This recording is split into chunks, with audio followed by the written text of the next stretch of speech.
What is up, guys? EJ here, back again with another video, and of course it's the weekend, so time for another top 10 list. Continuing on my series of top 10s from all the years in the 2000s. My top 10 films of 2002. One of my favorite years of the past decade, in fact. So lots of good films in this top 10 list, so let's get straight on with it. Okay, up first at number 10, we have Evelyn, directed by Bruce Beresford, and I believe it was one of the first films produced by Pierce Brosnan's Irish Dreamtime Productions production company he started in the early part of the decade. I don't hear a lot of people talk about this film. It's a wonderful movie. Of course, starring Pierce Brosnan as a working class Irishman trying to save his family. His daughter is being taken away from him because he's a single parent after his wife leaves, and leaves him with his three kids, and he struggles against the Irish courts to win back custody of his daughter. Evelyn, the girl who plays Evelyn in this film, is absolutely adorable, and it's a wonderful performance by Brosnan. Probably my favorite non-James Bond film that he's been in. The rest of the cast includes people like Julianne Margulies, Stephen Ray, and Aidan Quinn. It's a wonderful film. If you have not seen Evelyn, I highly recommend it. Okay, at number 9, we have Punchdrunk Love, directed by Paul Thomas Anderson, and of course starring Adam Sandler and Emily Watson. A very sweet romantic comedy, but not in the vein of most romantic comedies. Sort of bittersweet, very quirky and funny. And when this came out, I was really shocked by Adam Sandler's performance. He had never done anything like this before, and Paul Thomas Anderson, a great director, I thought got the best out of Adam Sandler. And after this performance, I thought he'd go on to do bigger and better things. But instead, we get films like Jack and Jill and That's My Boy, even though I sort of enjoyed That's My Boy. But Jack and Jill was just terrible. But yeah, this is a really great performance by Sandler. Emily Watson is great too, and just a very funny, quirky, sort of bittersweet romantic comedy, directed by Paul Thomas Anderson. Very good film, Punchdrunk Love, at number 9. Okay, number 8. A director I talked about in my top 10 of 2000, and that is, of course, Signs, directed by M. Night Shyamalan.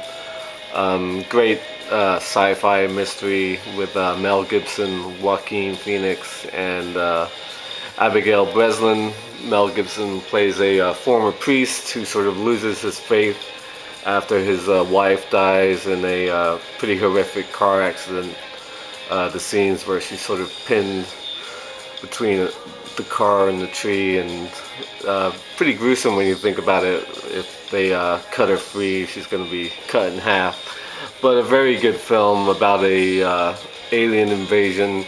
Mel Gibson's farm sees strange things happening all around it as aliens seem to be coming, and his family is sort of ground zero for the witness of this coming invasion. It's all sort of very slow paced, much like the rest of Shyamalan's great films, which I like. In his three best films, The Sixth Sense, Unbreakable, and this. Signs, it's a very good film with some good effects. Some of the aliens, like the final scene where Joaquin Phoenix swings away. Some people don't like maybe the effects of the alien, but the scene where you see the video in Mexico of the kids filming like the alley and the alien sort of pops out of the bushes. That's a great moment. The first time I saw that, like, everybody in the theater jumped. Just little moments like that really make this film. And Abigail Breslin, it was sort of one of the first films that I saw her in. She's just absolutely adorable as the young girl. Just a very sweet film. Great performance by Gibson and Joaquin Phoenix in M. Night Shyamalan's Science. Okay, number 7. Best Picture winner of 2002, and that is Chicago.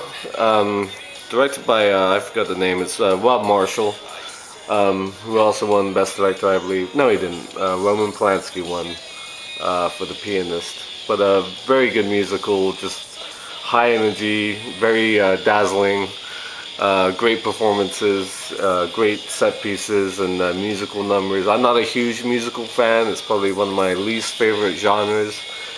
But Chicago is the best musical, I think, of the modern era, the past decade or so. Great performances by Renee Zellweger, Catherine Zeta-Jones, who won Best Supporting Actress, Richard Gere, Queen Latifah, and John C. Reilly. Of course, based on the Broadway musical Chicago. It's a great film, lots of fun, and number 7 on my list. Okay, number 6. We have We Were Soldiers, directed by Randall Wallace, and again starring Mel Gibson. Great Vietnam War movie. Again, very underrated. I don't hear people talk about it when they talk about Vietnam War films, but it deals with the events of the first major battle, the major confrontation between American forces and the Vietnamese army. Just a brilliant sort of war footage battle film from start to finish. Mel Gibson, Sam Elliott, Greg Kinnear, Chris Klein, Barry Pepper are all great in this very sort of harrowing, action-laden Vietnam film. And at home, you have all the wives and mothers of these soldiers sort of intercut with the battle scenes. It's a very good film. If you like war movies and Vietnam films, We Were Soldiers is really good. Okay, number 5. One of the best sci-fi films of the past decade, in my opinion. And that is Minority Report, directed by Steven Spielberg, starring Tom Cruise, Colin Farrell, and Samantha Morton, and Max von Sydow. A sort of very realistic but still futuristic Washington D.C. Tom Cruise plays the head of a crime unit that does all their investigating on precognition of people committing crimes. They have these special beings called precogs who can predict when people are going to commit murder and so on. And of course, Tom Cruise decides to go on the run after he sees himself committing a crime, and he has to figure out why this has happened. It's a very, very good film. Spielberg is at his best in this movie, I believe. It's one of his best films of the past 10-15 years. One of my favorites of the decade by him, and he's my favorite director. Just great pacing, lots of great action, some good mystery, some great surprises as well. It's not always easy to follow Minority Report, but it's worth it. It really is such a great movie. One of my favorite Tom Cruise films as well. Okay, number, where am I? 4.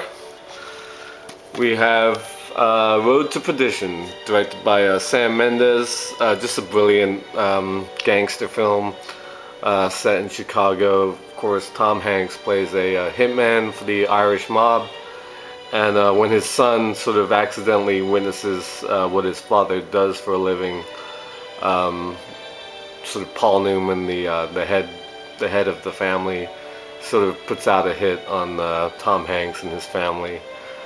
And Tom Hanks has to go on the run with his son.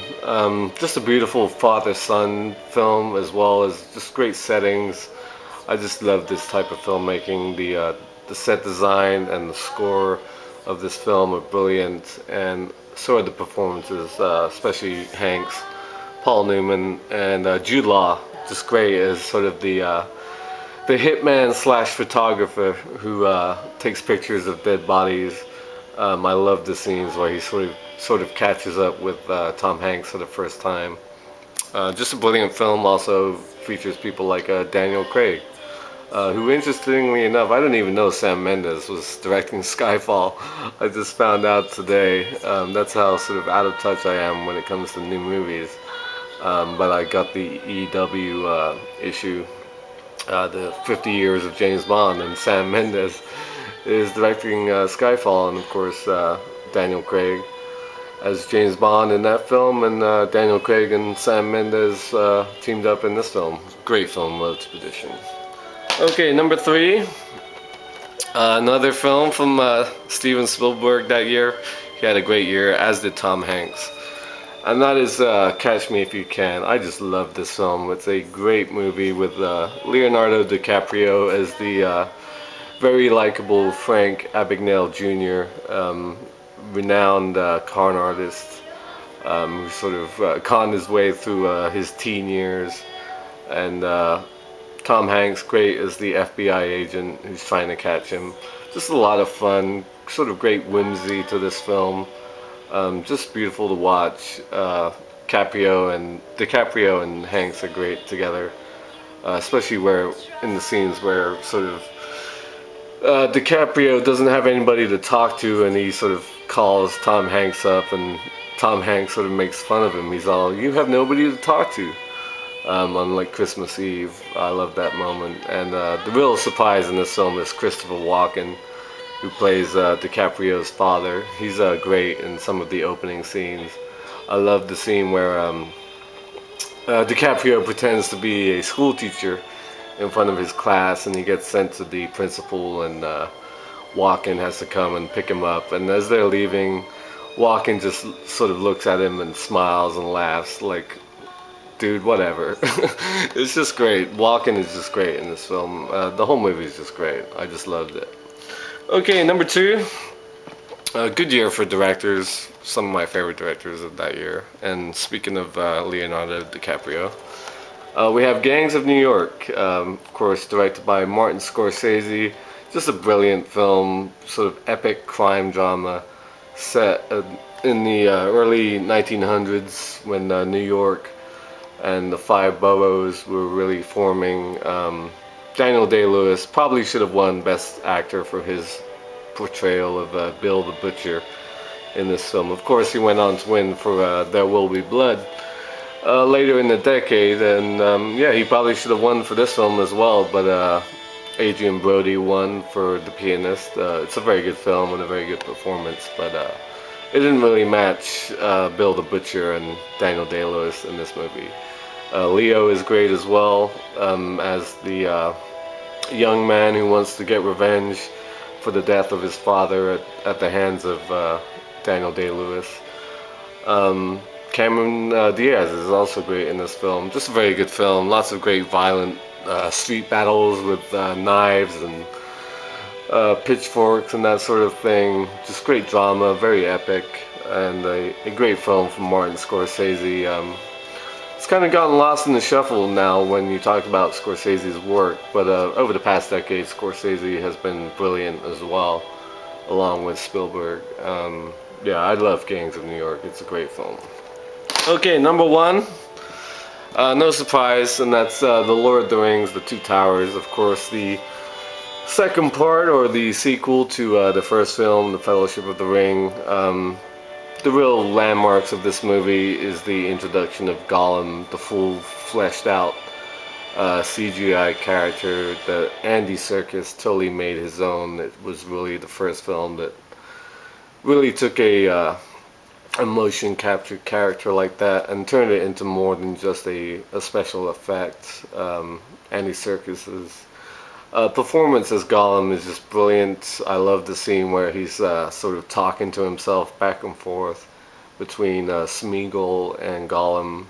That's just brilliantly done. Also, it has the first little great battle of the Lord of the Rings trilogy, and that's the Battle of Helm's Deep, which is at times is pretty tight. A lot tighter than perhaps the Battle of the Pelennor Fields. Helm's Deep, the Battle of Helm's Deep is just a great battle between the Uruk-hai army sent by Saruman to destroy uh, the Rohan's fortress, and it also introduces all the great characters from Edoras, like King Theoden and Eowyn, Miranda Otto. I just love her in these films. I'm a big fan of hers. I became a big fan of hers after these movies. I like her a lot better than Arwen, as it goes in Lord of the Rings. And her stepbrother or cousin, whatever it is, Eomer, played by is it Carl Urban. And you have even people like Wormtongue, played by Brad Dourif, a great character as well, a very tragic character. I love. People probably say it's the weakest of the three Lord of the Rings films, but I love certain moments in the film. I especially love when they're going from Edoras to Helm's Deep. That that long track, and there's some great moments between Eowyn and Aragorn. And they also have the Warg battle, which is great as well.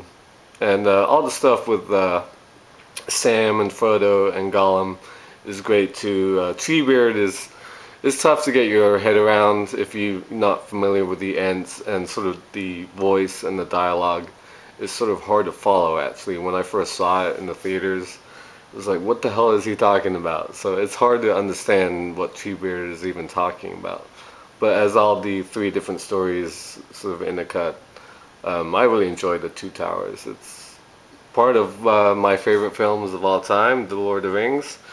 So that is number one. Sorry for going a bit long. That's why you don't hear any music at the moment. But there you go, my top 10 films of 2002. A very good year for movies, in my opinion. So as always, thank you for watching. And until next time, I'll see ya.